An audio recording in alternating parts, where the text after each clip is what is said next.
माझी भेट व्यासपीठावरती झाली. आता पंचायत अशी आहे की त्यांनी मला सन्माननीय उद्धव ठाकरे असं बोललेलं आहे.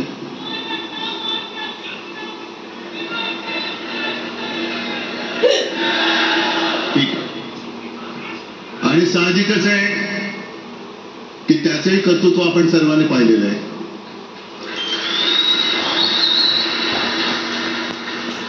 म्हणून माझ्या भाषणाची सुरुवात करताना सन्माननीय राज ठाकरे आणि जमलेल्या माझ्या तमाम मराठी हिंदू बांधवांनो, भगिनींनो आणि मातांनो,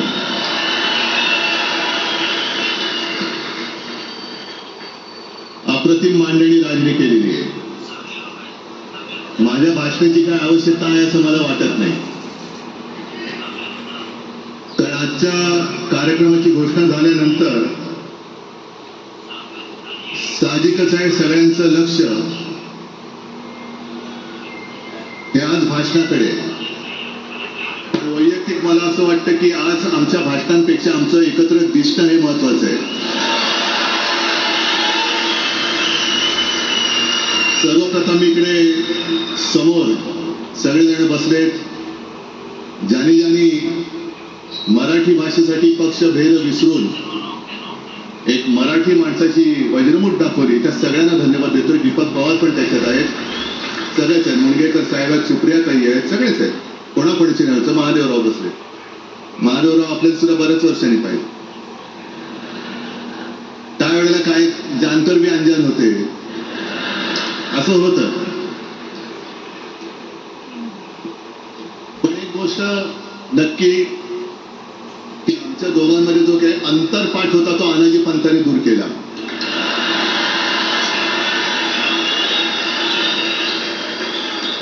आता अक्षता टाकण्याची काय तुमच्याकडनं अपेक्षा नाहीये. एकत्र आलोय एकत्र राहण्यासाठी.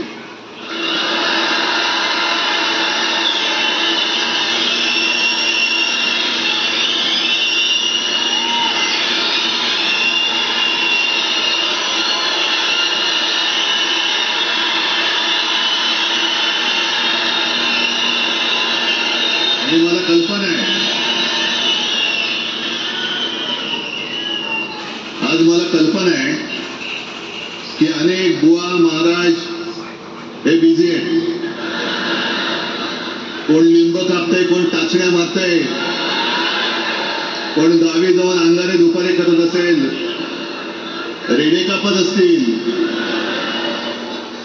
त्या सगळ्यांना सांगतो, या सगळ्या भोंदूपणा विरुद्ध माझ्या आजोबांनी लढा दिला होता आणि त्यांचे आम्ही वारसदार म्हणून तुमच्या समोर उभे ठाकलेलो आहोत.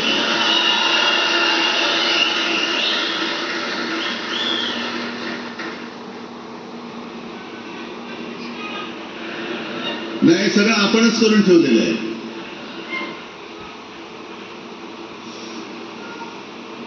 भाषेवरनं जेव्हा एखादा विषय निघतो तेव्हा तो केवळ वरवरचा धरून चालणार नाही. मधल्या काळामध्ये अगदी दोघांनी, म्हणजे मी काय राजनैतिक आणि आपण सगळ्यांनी या नतद्रष्टांचा अनुभव घेतलेला आहे. वापरायचं आणि फेकून द्यायचं. आता आम्ही दोघं मिळून तुम्हाला फेकून देणार आहोत. आजपर्यंत वापर करून घेतला. अरे डोक्यावरती जर का शिवसेना प्रमुख नसतं तर तुम्हाला ओळखत कोण होतं या महाराष्ट्रामध्ये? कोणत्या भाषेत बोलत होतात? अगदी राज, तू सगळ्यांची शाळा काढली. मला एका प्रश्नाचं उत्तर पाहिजे. मोदींची शाळा कोणती? सगळ्यात उच्च शिक्षित आहेत.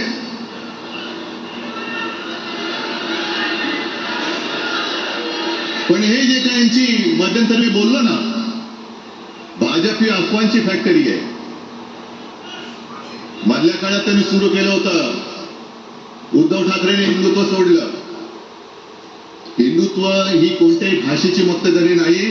आम्ही अस्सल मराठी बोलणारे तुमच्यापेक्षा जास्त कडवट, कट्टर, देशाभिमानी हिंदू आहोत. तुम्ही काय आम्हाला हिंदुत्व शिकवताय? अरे 92-93 साली जेव्हा जे काय घडलं, देशद्रोही मातले होते, तेव्हा मुंबईतल्या अमराठी लोकांना सुद्धा हिंदू म्हणून माझ्या शिवसैनिकांनी, शिवसेना प्रमुखांच्या शिवसैनिकांनी, मराठी माणसाने वाचवलेलं आहे.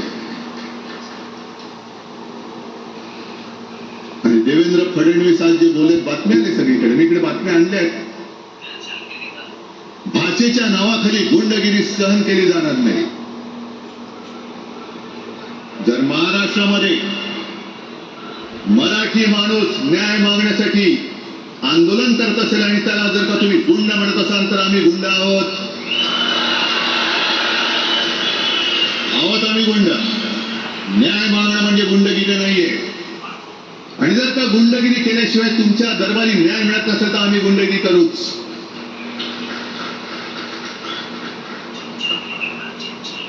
हे सगळे राजकीय वाडगे.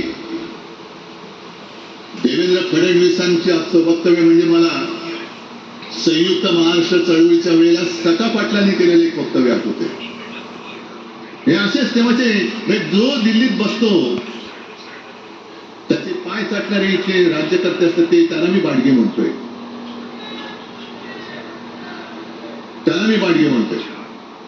तर संयुक्त महाराष्ट्र चळवळीमध्ये मुंबई आपल्याला आपण मिळवली. आपण म्हणजे आपण मराठी माणसांनी. तेव्हाही तत्कालीन जे सत्ताधारी होते, हो अगदी काँग्रेस होतीच ना तेव्हा सत्तेवर, मुंबई मराठी माणसाला द्यायला तयार नव्हती. आणि तेव्हा सुद्धा एक मराठी माणूस म्हणजे आज जे बोलतात ना आम्ही मराठी नाहीत का, अरे तुम्ही नुसतं नावाने मराठी आहात, तुमच्या अंगात मराठी रक्त आहे की नाही आता तपासावं लागेल. आणि सखा पाटील बोलले होते, यावत चंद्र दिवाकरो, मुंबई महाराष्ट्राला मिळणार नाही. कशी नाही मिळत, झुकवलं वाकवलं, गुडघ्यावरती आणलं मराठी माणसाने. आणि मुंबई आपल्या हक्काची, तुम्ही आता जी घोषणा घेतली ना, दिली ना, ती मुंबई आपल्या हक्काची आपण लढून आपण मिळून घेतली.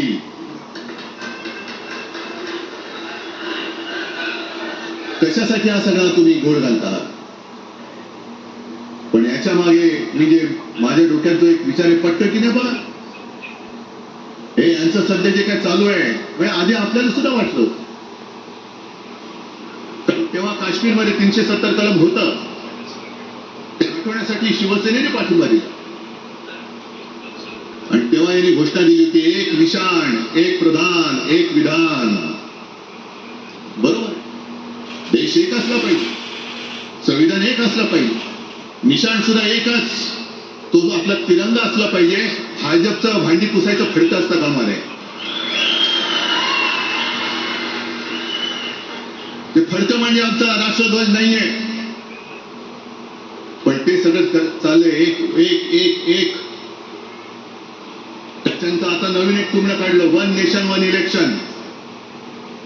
म्हणजे हळुवारपणाने हे सगळं काही एक एक एक करत हिंदी, हिंदू, हिंदुस्तान, हिंदू आणि हिंदुस्तान मान्य आहे, पण हिंदीची सक्ती आम्हाला मान्य नाही. तुम्ही किती कमिट्या करा, हिंदीची सक्ती तुमचे 7 पिढ्या उतरल्या तरी आम्ही लावू देत नाही.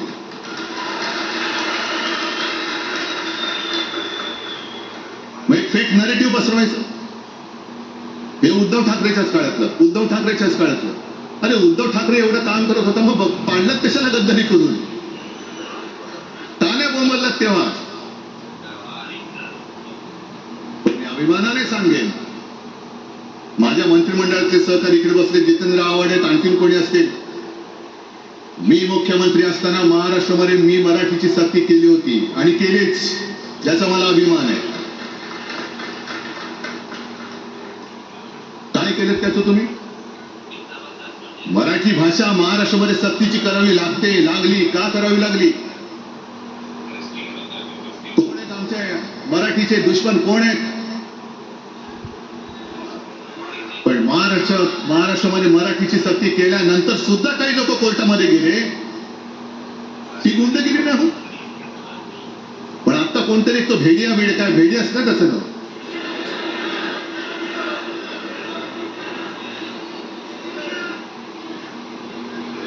ही यांची सगळी पिलावळ आहे. तोडा फोडा आणि राज्य करा. आपण ज्या काही गोष्टी केल्या होत्या हे म्हणतात म्हणे शिवसेनेने आजपर्यंत काय केलं. शिवसेना म्हणजे आता राज मी तुला माझ्या सोबतच घेतो, कारण आपण तेव्हा एकत्रच होतो, आता सुद्धा पुढे एकत्र चाललेलो. त्याच्यामुळे आपलं सगळं तेव्हाच म्हणतोय, आपला एवढ्या वर्षाचा कालखंड. मराठी माणूस आणि मुंबई बाहेर नेला. मराठी माणूस आम्ही मुंबई बाहेर नेला असं जर का तुम्हाला वाटत असेल तर 14 सालानंतर तुम्ही मुंबई आणि महाराष्ट्राचे जे काही लचके तोडले, मुंबईतून सगळे उद्योगधंदे, महाराष्ट्रातून उद्योगधंदे सगळे पळवले, आर्थिक केंद्र गेलं, हिरे व्यापार गेला, मोठमोठी ऑफिसेस गेली. आपल्याकडे येणारे उद्योगधंदे जे आपल्या काळात येत होते ते कुठे गेले. मग काय तेवढंच हिंदुस्थान किंवा तेवढंच सगळे हिंदू आहेत? तेवढंच हिंदू आहेत. आम्ही सगळं करत होतो, केलं होतं. पण तुम्ही पहिल्या प्रथम गद्दारी, आमच्यात गद्दारी करवली आणि तुम्ही आमचं सरकार पाडलं. याचं कारण तुमचे जे मालक तिकडे बसलेले 2 व्यापारी, त्यांचे बूट चाटण्यासाठी तुम्ही हे सगळं करता.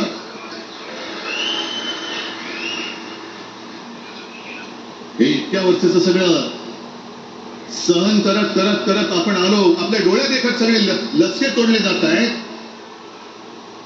आपल्या दोघांनाही भांडवलं जात आहे आणि नतद्रष्ट आपल्या डोक्यावरती बसतायत. किती काळ सहन करायचंय? प्रत्येक वेळेला काही झालं की भांडाभांडी लावायची. आता सुद्धा तेच होणार. म्हणजे आम्ही एकत्र येणार, आल्यानंतर निवडणुकीपर्यंत एकत्र राहतील का?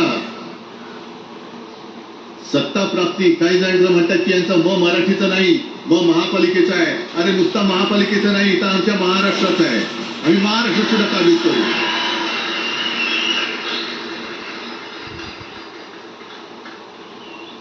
आज तर निवडणुका नाहीयेत. आमची सत्ता, सत्तेवरती जे शिवसेना प्रमुखांनी सांगितलं, अरे सत्ता काय, सत्ता येते आणि सत्ता जाते. पण आपली ताकद ही आपल्या एकजुटीमध्ये असली पाहिजे. दर वेळेला संकट आलं की आपण सगळे मराठी एकवटतो आणि संकट गेलं की आपणच एकमेकांमध्ये भांडायला लागतो. आता नको, हा नतद्रष्टपणा आता करायचा नाही, अजिबात करायचं नाही.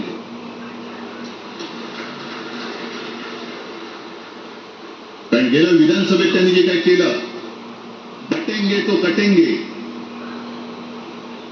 आपल्याला काय वाटलं होतं की हिंदू मुसलमानांमध्ये करतात, हिंदू मुसलमान तर केलंच, तर त्यांनी खास करून केलं ते मराठेतर मध्ये केलं. म्हणजे यांची नीती आहे ती अशीच आहे जे गुजरातमध्ये त्यांनी केलं. गुजरातमध्ये गेल्या निवडणुकीत एक असा माहोल होता, मला वाटतं मोदी तेव्हा तर त्यांच्या नंतर असेल, माहिती नाही, मला लक्षात नाही. वातावरण असं पेटलं होतं गुजरातमध्ये की बस आता पटेल यांना आपटेल. पण त्यांनी काय केलं बरोबर, पटेलांना भडकवलं, पटेलांना वेगळं केलं आणि पटेल तर सगळं एकत्र केलं. हरियाणामध्ये पण तेच केलं. जाट लोकांना भडकवलं, जाट लोक एकत्र झाले, त्यांना वेगळं केलं आणि जाटे तर सगळा जो काही समाज होता तो एकत्र करून तिकडे सत्ता प्राप्त केली. महाराष्ट्रामध्ये तेच केलं. मराठ्यांना उचलवलं आणि मराठी तर सगळं एकत्र केला. बटेंगे तो कटेंगे ही भीती त्यांच्यामध्ये निर्माण केली की बघा ते एकत्र झाले, तुम्ही जर का फुटलात तर ते तुमच्या डोक्यावर बसतील. झाले एकत्र. मराठी माणूस मराठी माणसाची भांडला आणि दिल्लीचे गुलाम आपल्या डोक्यावरती राज्य करायला लागले. आणि आपण त्यांच्या पालख्या व्हायच्या. नुसते पालख्यांचे भय होणार की तुम्ही कधीतरी आपल्या माय मराठीला पालखीमध्ये सन्मानाने बसवणार आहात. बस झालं, आता यांची जोखड फेकून दिली पाहिजे. एकमेकांमध्ये भांडून त्यांचे जे काही डाव आहेत ते करत असतात. मी पेपरमध्ये बघितलं, काल बघितलं, आज बघितलं, आमचे पंतप्रधान जगभर फिरतायत. काय तो मोठा पट्टा घातलाय, स्टार ऑफ घाना. कुठ्याला घाना देश, इकडे घाण आणि तिकडे घाना, स्टार ऑफ घाना. पण एका बाजूला मोदींचा फोटो आणि दुसऱ्या बाजूला माझ्या महाराष्ट्रामधला शेतकरी कर्जबाजारी झालाय, त्याला बैल सुद्धा तर पोचत नाही, बैल मिळत नाही, म्हणून त्या नांगराचं जोखड घेऊन तो शेती करतोय. एका बाजूला हा शेतकरी त्याच्या खांद्यावरती गळ्यामध्ये ते नांगराचं जोखड आहे आणि तिकडे आमचे पंतप्रधान स्टार ऑफ घाना. लाज वाटली पाहिजे, लाज, खरोखर लाज वाटली पाहिजे. आणि आजच पेपरमध्ये बातमी आले, 2 बातम्या आल्या की लाडक्या बहिणीचं पोर्टल आता बंद, नव्याने नोंदणी होणार नाही, बसा बोंबले जातात. आणि त्याही पेक्षा सगळ्यात भयानक गोष्ट म्हणजे संपूर्ण देशामध्ये सगळ्यात जास्त कर्जबाजारी शेतकरी कुठे असतील तर ते आपल्या महाराष्ट्रामध्ये. महाराष्ट्र आता थांबणार नाही, कर्ज काढतच राहणार. आणि ही यांची जी काही खेळी आहे, आपापसात भांडवायचं. मी एक साधी गोष्ट केली होती, जितेंद्र तुम्हाला माहिती असेल, आपण तिकडे चौपाटीला जिकडे बिर्ला मातृत्विका बिर्ला क्रीडा केंद्र काय आहे, मराठी रंगभूमीचं दालन, मराठी रंगभूमीचा इतिहास सांगणारं दालन, त्याची निर्मिती करण्याचे सगळे आदेश वगैरे राजा सगळं झालं. आराखडा मंजूर केला मी. आणि 2-3 महिन्यापूर्वी बातमी आली की तो आराखडा यांनी केराच्या टोपलीत टाकला, की जागा यांच्या मालकाच्या मित्राच्या घशात टाकतात. हा मराठीचा तुमचा अभिमान. मराठी भाषा भवनाची त्याचं भूमिपूजन मी केलं होतं. माझ्या सोबत अजित पवार होते उपमुख्यमंत्री. कुठे गेलं मराठी भाषा भवन? कुठे गेलं मराठी भूमीचं रंगभूमीचं दालन? का तुम्ही आमची मराठी माता, का तुम्ही आमच्यावरती सक्ती करत आहात? अनेकदा सांगितलं की आम्ही कोणत्याही भाषेच्या विरोधात नाही आहोत, पण जर आमच्यावरती सक्ती करण्याचा प्रयत्न केला तर आमची शक्ती काय ती एकदा तुम्हाला अशी दाखवू की पुन्हा तुम्ही कधी डोकंवर नाही काढणार, पुन्हा डोकंवर काढणार. या सगळ्या गोष्टींकडे आपण आज एकत्र आलेलो आहोत. पुन्हा आपल्यामध्ये काढे घालण्याचे उद्योग होतील, कारण त्यांचा धंदाच तो आहे. एकतर कुठे मी नेहमी सांगतो, कोणाच्याही लग्नामध्ये भाजपवाल्यानं बोलवू नका. येतील मस्त श्रीखंड बासुंदी पोळ्या बिळ्या खातील आणि त्यांना नवरा बायको भांडण लावून दुसऱ्या लग्नात जेवायला जातील. बरं एवढं केलं तरी बरं, नाही तर पोलीसच पळून घेऊन जातील. यांचं स्वतःच असं काहीच नाहीये. कोणत्याही लढ्यामध्ये कधीही भाजपा नव्हता. अगदी संयुक्त महाराष्ट्राच्या चळवळीमध्ये सुद्धा भाजप हा सगळ्यात शेवटी आला आणि 57ची निवडणूक झाल्यानंतर सगळ्यात पहिल्यांदा बाहेर पडला. हे जनसंघ, तेव्हा त्यांचा जो राजकीय नाव होतं जनसंघ, यांच्याकडनं आम्ही देशाभिमान शिकायचा, यांच्याकडनं आम्ही महाराष्ट्राचा अभिमान शिकायचा. आणि आम्ही आपापसात भांडून यांना सगळं काही बहाल करून टाकायचं, या सगळं विकून टाका, सगळ्या सत्यानाश करून टाका. अरे आपली मुंबईच्या शिंदड्या उडवल्या जात आहेत. अख्खी मुंबई कोणाच्या कशात घालतायत? कोणाच्या बघत बसायचं? सगळं म्हणजे आज सगळ्यात जास्त जर कोणी जमिनीचा मालक मुंबईमध्ये असेल तो यांच्या मालकाचा मित्र आहे, अदानी. कोणाची जागा, कोणी रक्त सांडलं, कोणी ते हुतात्मा स्मारकाला वंदन करताना सुद्धा आपल्याला लाज वाटली पाहिजे. अरे त्यांनी तर रक्त सांडलं, बलिदान केलं, पण त्यांनी रक्त सांडून मिळून गेलेली मुंबई जर का आपण राखू शकणार नसू तर आपल्याला लाज वाटली पाहिजे, शरम वाटलं पाहिजे. म्हणून त्या रक्ताची शपथ घेऊन मुंबई आणि मराठीच्या रक्षणासाठी आपल्याला उभं राहायला पाहिजे. ठीक आहे, असतील होते मत, पटली होती, पटले नसतील,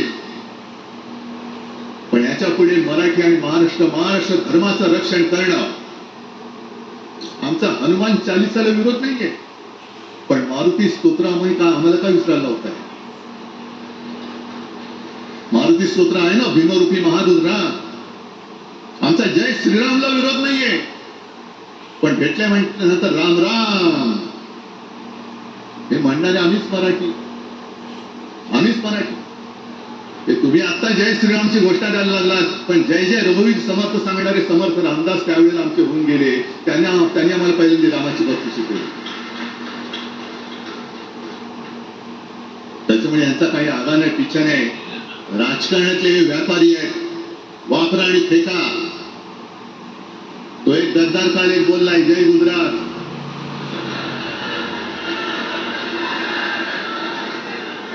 किती लाचारी करायची. म्हणजे तो पुष्पा पिक्चर पाहिलात तुम्ही सगळ्यांनी, गाडीवरनं हात फिरवून झुकेगा नाही साला. तसे हे गद्दार म्हणतात उठेगा नाही साला, कुछ भी बोलो उठेगाही नाही. अरे कसा उठणार, आहे का तुझ्याकडे उठण्यासारखं? म्हणजे विचार मी म्हणतोय.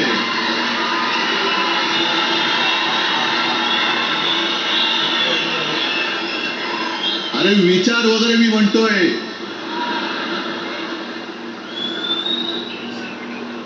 हिंदी भाषेच्या सक्तीला विरोध न करणारा बाळासाहेबांच्या विचाराचा पाईक असू शकेल? आपला मालक आला म्हणून त्याच्यासमोर जय गुजरात म्हणणारा आपल्या बाळासाहेबांच्या विचाराचा पाईक असू शकेल? मग आता जे मला वाटतं कुठल्या एबीपीच होतं ना, उघडा डोळे बघा नीट.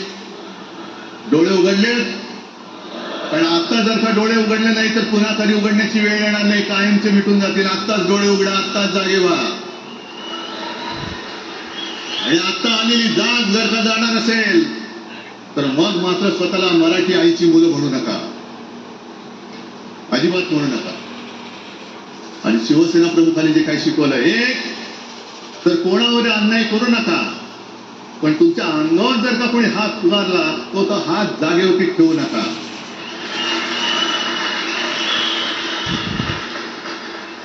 देवेंद्र फडणवीस भाषिक गुंडगिरी सहन करणार नाही तुम्ही म्हणता आहात. मला एक मराठी माणूस असा दाखवा की जो आपल्या देशात इतर राज्यामध्ये जाऊन गुंडगिरी करू शकतो. हिंमत आहे त्याची? एक मराठी माणूस दाखवा. पण तुमचे सगळे चेले चपाटे उठतायत, कोणावरही आरोप करतायत, तमाशे करतायत.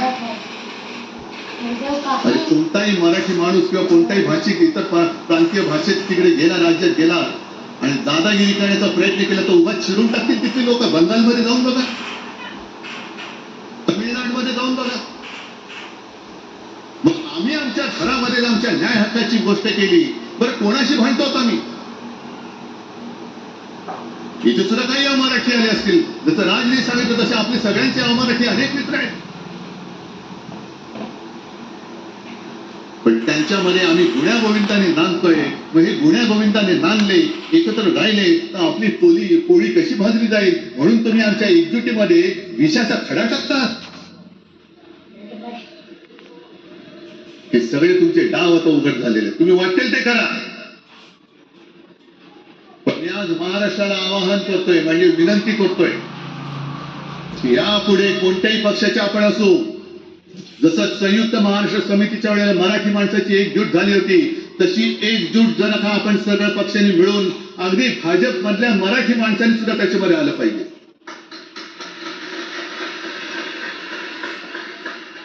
का नाही यायचं? ज्या राज्यामध्ये राहता, ज्या मातीमध्ये तुम्ही जन्माला आला, ज्या आईच्या पोटी जन्म घेतला, तिचे उघड उघड जर का हे झिंडोळे काढणार असतील आणि आपण आपले पक्ष भेदाभेद घेऊन त्यांना पायघड्या घालणार असू, तर असं शेंगाचं जीवन जगण्यापेक्षा मेलेलं बरं. महाराष्ट्र हा शूरांचा आहे, वीरांचा आहे, दगडांचा आहे, पण यांच्यासारखं धोंड्यांचा नाही. ही आपण आता एक शपथ घेतली पाहिजे. हे काय तुम्ही घेतलेत की एकजूट केवळ आमचा कार्यक्रम? मी राजला परवा फोन केला, अरे जसं काय आपल्या पिक्चरचा प्रीमियर होता असं सगळेजण विचारतात आज कसं येऊ. हा प्रीमियर असेल, पण आजपासून सुरुवात झालेली आहे. आजपासून सुरुवात झालेली आहे. एक तर आम्ही कोणाशी दादागिरी करणार नाही, पण कोणी दादागिरी केली तर आम्ही ती सहनही करणार नाही. शिवसेना प्रमुखांनी तेव्हा जे सांगितलं होतं तेच परत एकदा सांगतोय. मराठा मराठेतर, ब्राह्मण ब्राह्मणेतर, 96 कोळी 92 कोळी, स्पृश्य अस्पृश्य, घाटी कोकणी, हे सर्व भेदाभेद गाडून मराठी माणसाची भक्कम एकजूट बांधा.